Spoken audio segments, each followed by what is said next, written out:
नमस्कार दोस्तों, कैसे हो आप सब। मेरा नाम है विजय कुमार और आप देख रहे हैं कॉमिक्स पिटारा चैनल को।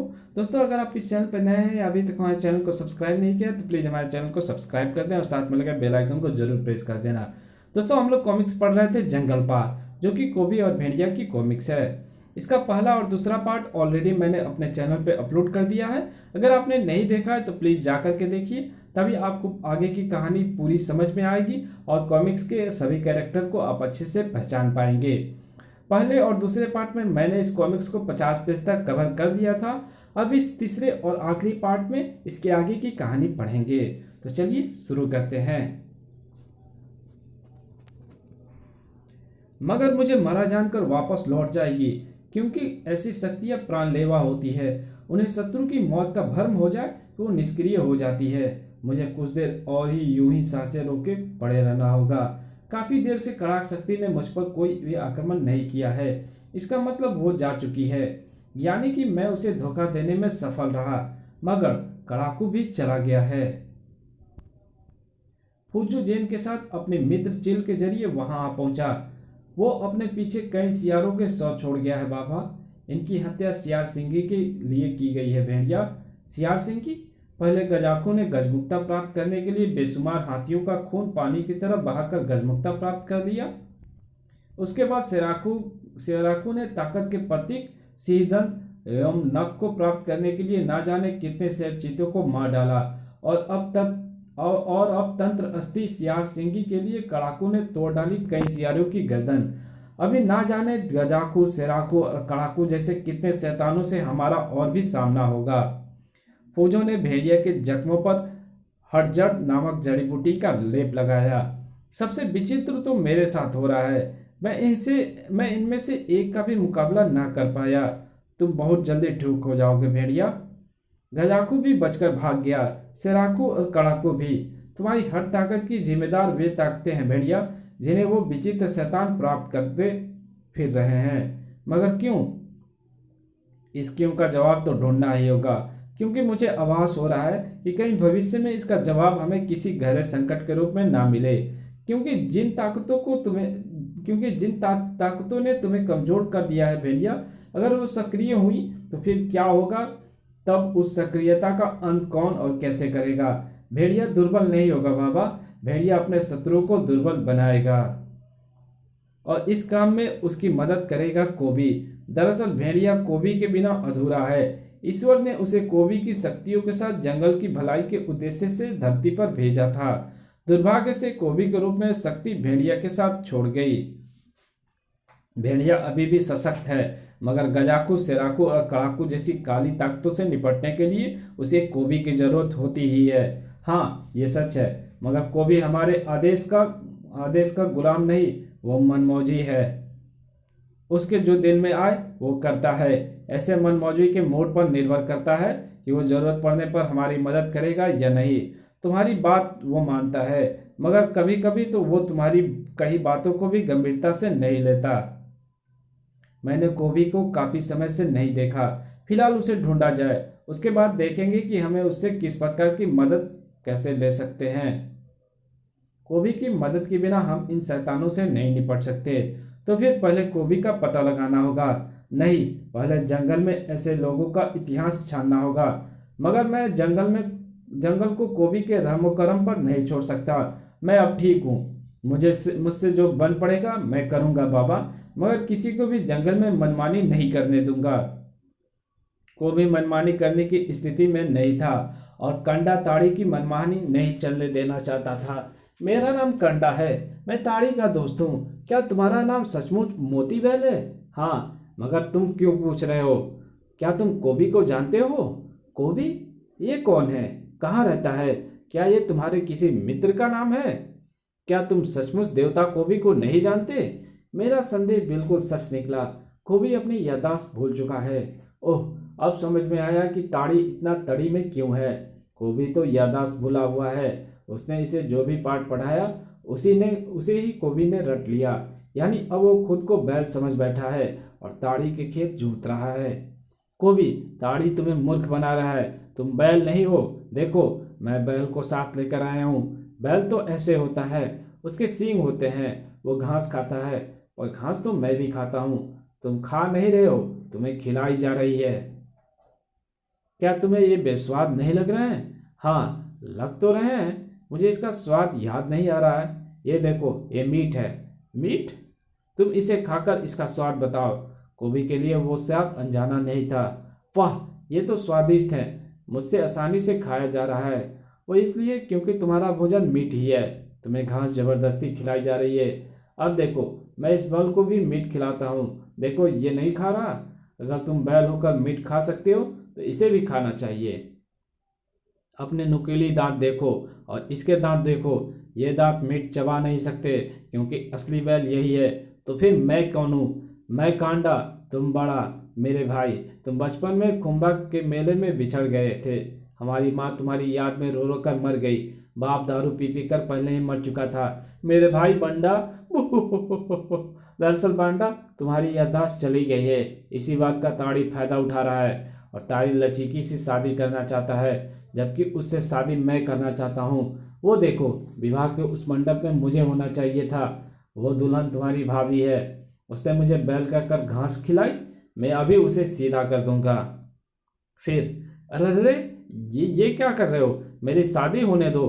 तूने झूठ कहा कि मैं बैल हूँ और मेरा नाम मोती है। मैं कांडा का बड़ा भाई बांडा हूँ। मुझे कांडा ने सब कुछ बता दिया है। लचीकी की शादी मेरे भाई से होगी। आह! पाताल तक ताड़ी के गिरने की धमक तक नहीं पहुंची थी। सम्राट हड्डल, गजमुक्ता, शेरदंड, शेरनग, सियार सिंगी, गजमुक्ता, सर्पमुक्ता, कस्तूरी चितावर की लकड़ी जैसे अद्भुत एवं शक्तिशाली वस्तु हमने पृथ्वी से हासिल कर ली है, जैसा कि तांत्रिक खंडाकू ने बताया था। अब हमें विलंब नहीं करना चाहिए और जंगल पार जाकर शैतानों की हड्डियों को जीवित कर लेना चाहिए। गजाकू बिल्कुल ठीक कहता है, क्योंकि उसे जीवित किए बिना हमें अपने पृथ्वी को मनुष्य से वापस नहीं पा सकते। इन वस्तुओं को प्राप्त करते समय मनुष्य की ताकत का नमूना देख भी लिया है। शैतानों को जिंदा करना जरूरी है सम्राट हड्डल। ठीक है, तैयारी शुरू करो। मगर टंट और उसके जन्माकू जैसे शांति प्रिय लोग कभी भी ऐसा नहीं चाहेंगे कि हम शैतान बारवासी को जीवित करके यहाँ लाए और पृथ्वी पर इंसानों का कत्लेआम करके अपने पृथ्वी को इंसान से मुक्त कराएं। टंट को तो बागी करार देकर हमें फांसी दे दी, किंतु और भी लोग बगावत कर सकते हैं। हमें इस ओर से भी सावधान रहना होगा और बगावत का सिर कुचलना होगा। फूजो के चेहरे पर उस वक्त गजब की चमक आ गई थी। मिल गया, मुझे उन विचित्र शक्ल के शैतानों का इतिहास मिल गया जेन। बाबा, आपको इतिहास मिल गया और मुझे उन शैतानों द्वारा मचाई गई तबाही के और भी सबूत। जंगल के अलग अलग हिस्सों में काफी तबाही मची हुई है। कहीं सर्प मरे पाए गए हैं, कहीं जलीय प्राणी तो कहीं पक्षी, विशेष रूप से कौवे। सर्पों को सर्पमुक्ता के लिए मारा गया होगा, जलीय प्राणियों को मीन मुक्ता के लिए मारा गया होगा और कौवों को चितावर की लकड़ी के लिए। चितावर की लकड़ी कौवे तब लाते हैं जब शिकारी उनके बच्चों को कैद कर देते हैं। चितावर की लकड़ी में किसी भी बंधन को तुरंत काट देने की अद्भुत शक्ति होती है। किसी का इतिहास उसकी शक्तियां, विशेषताओं और दुर्बलताओं का आईना होता है भेड़िया, और वो हमारे सामने रखा है। और अब हम अगला कदम उन इतिहास को जानने के पश्चात ही उठाएंगे।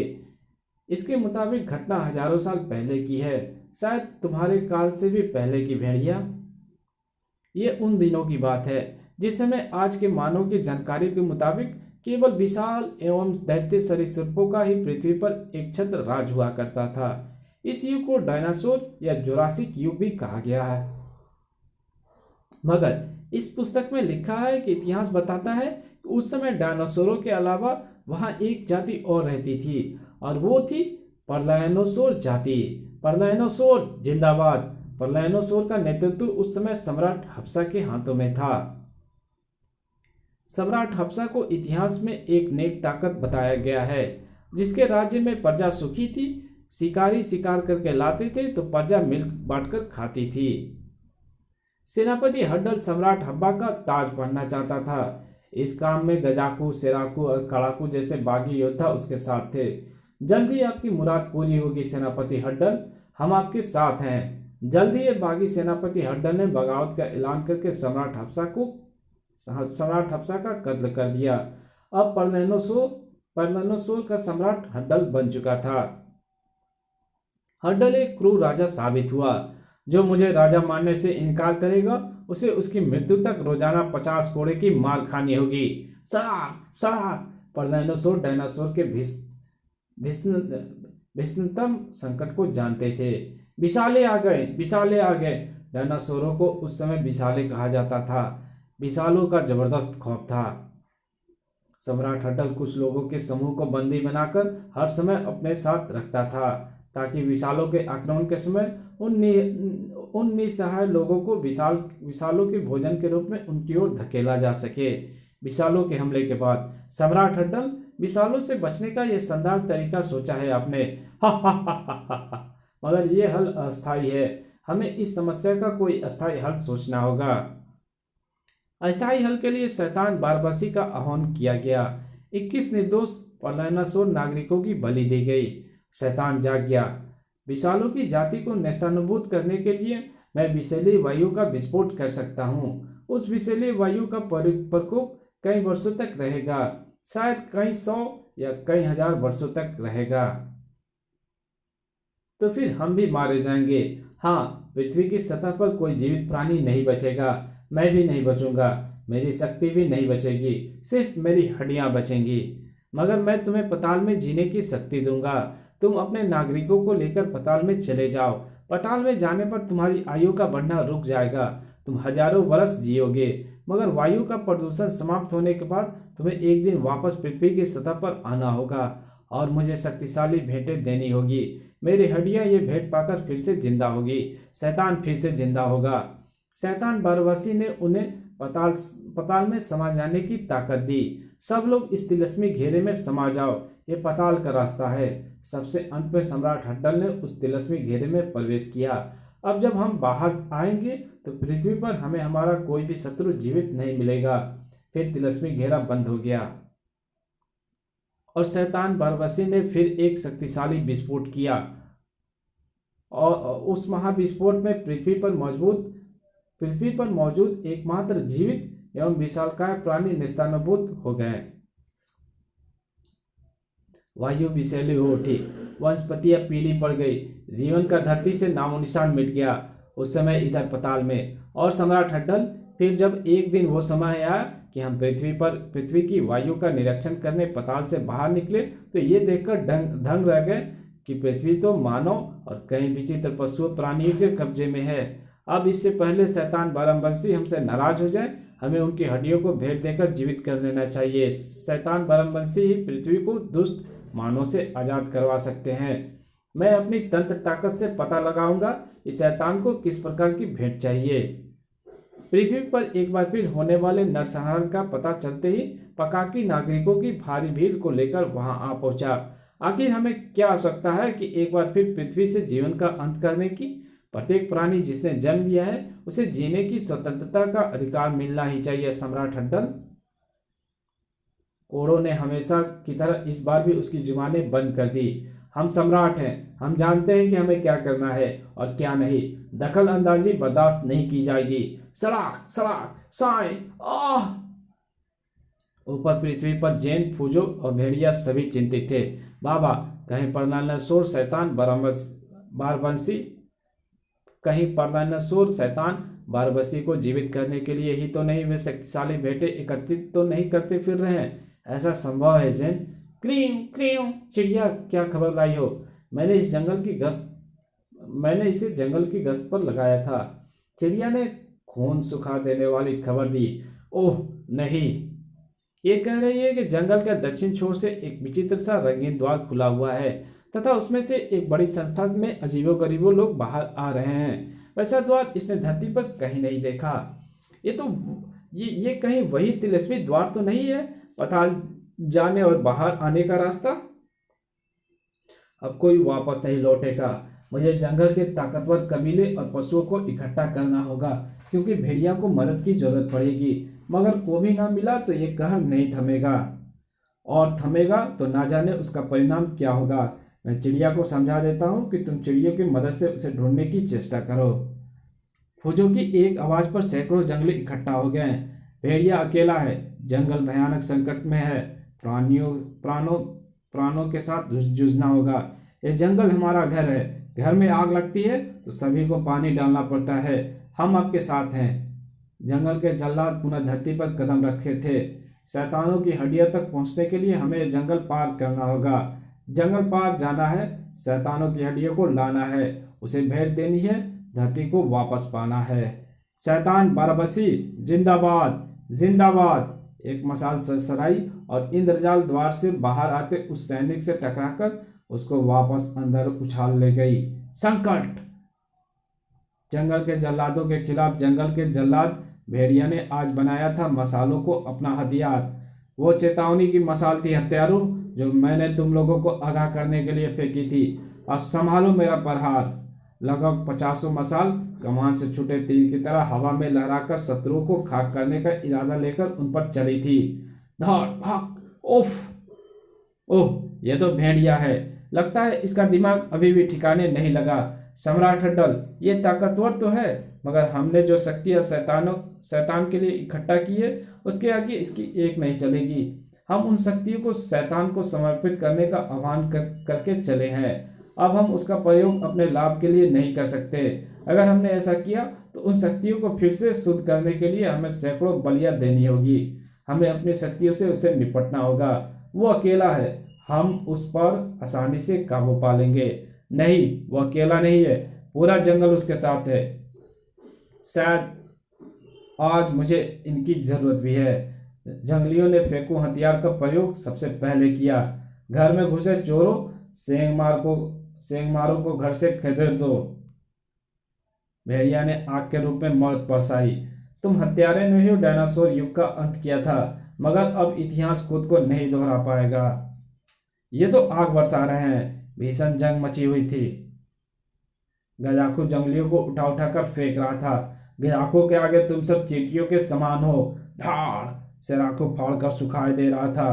कड़ाकू हड्डियों को चटका रहा था। हमें आगे बढ़ने से कोई नहीं रोक सकता।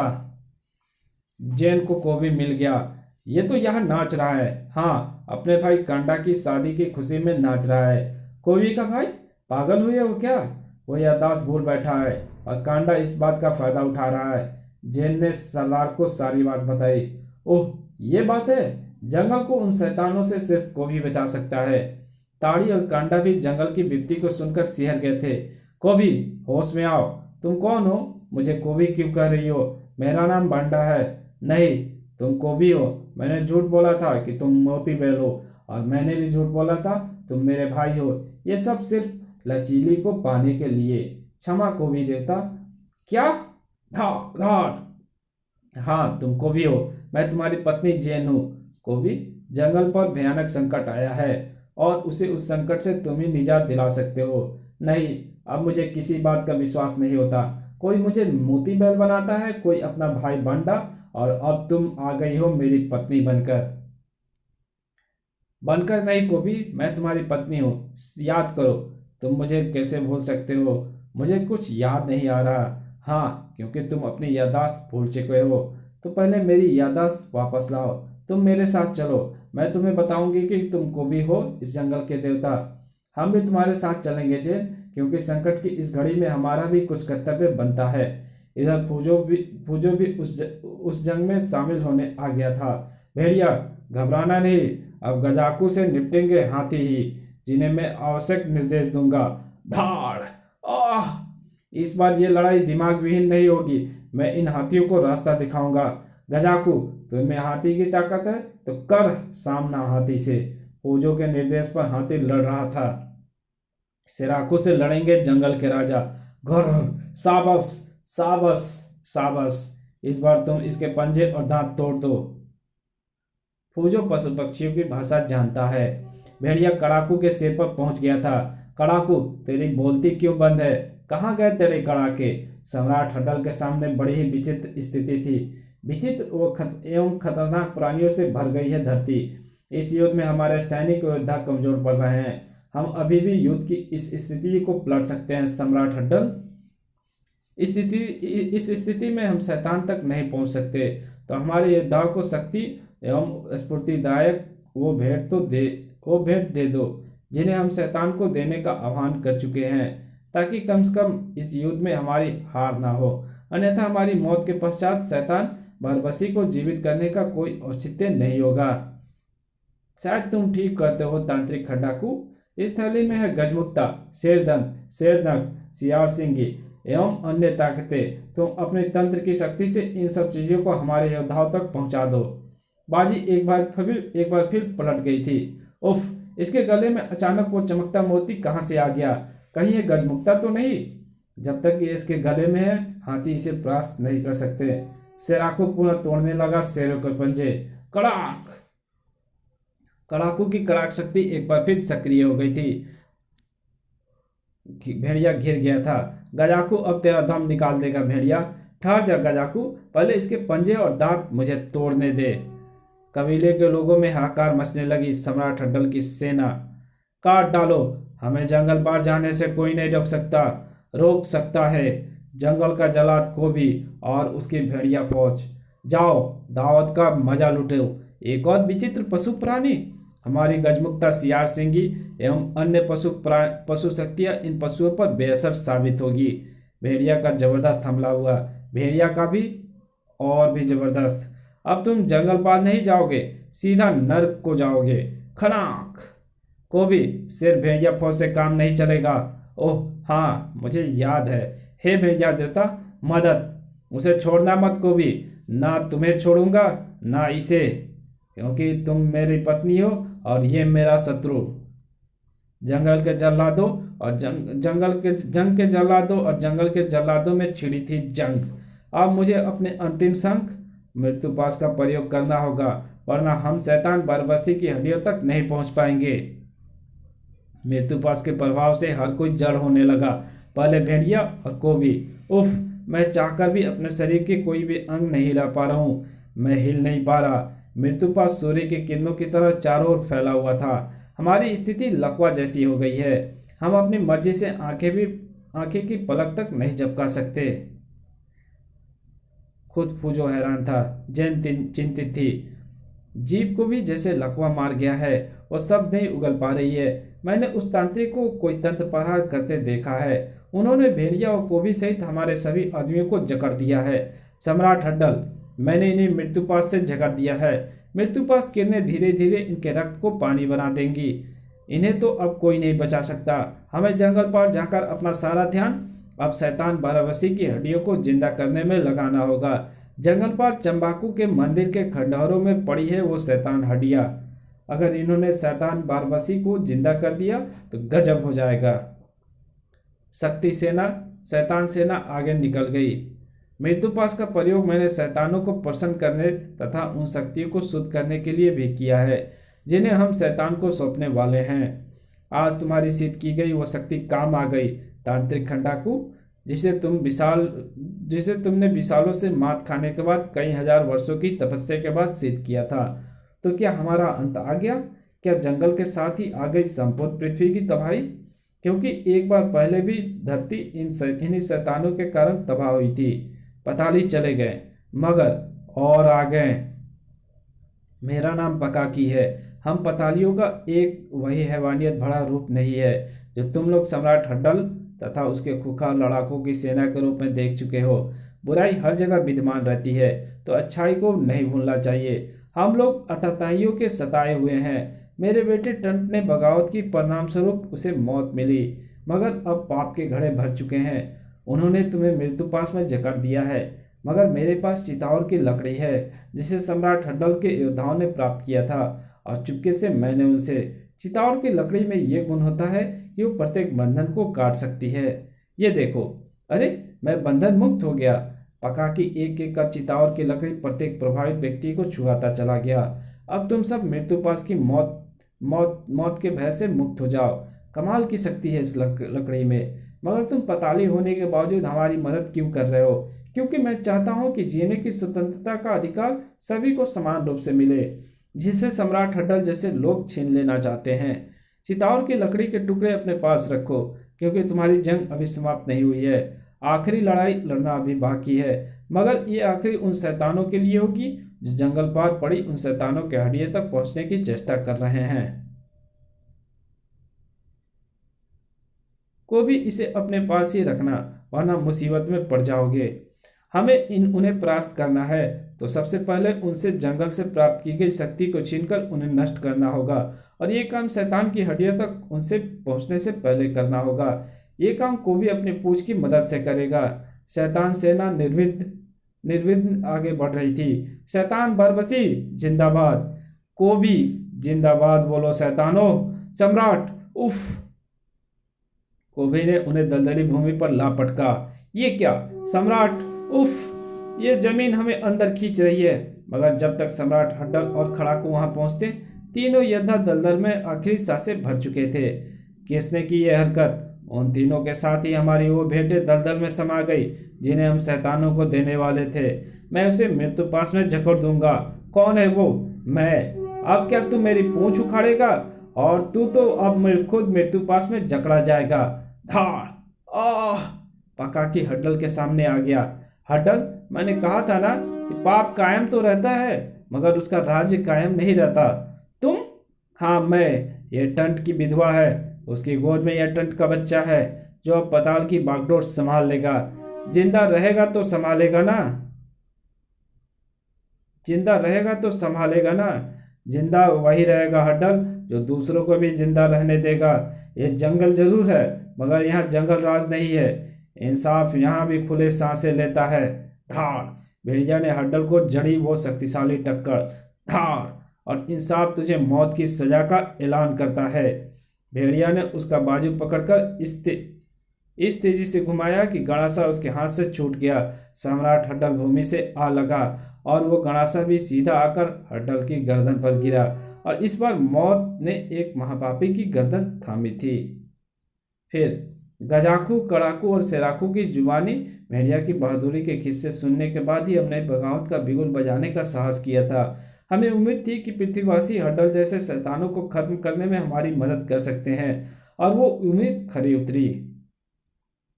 कोबी और भेड़िया जंगल की नहीं, पूरे पृथ्वी के बेमिसाल रक्षक हैं। हम पताल के नागरिक हैं। पताल ही अब हमारी जमीन है। अब हमें विदा दो।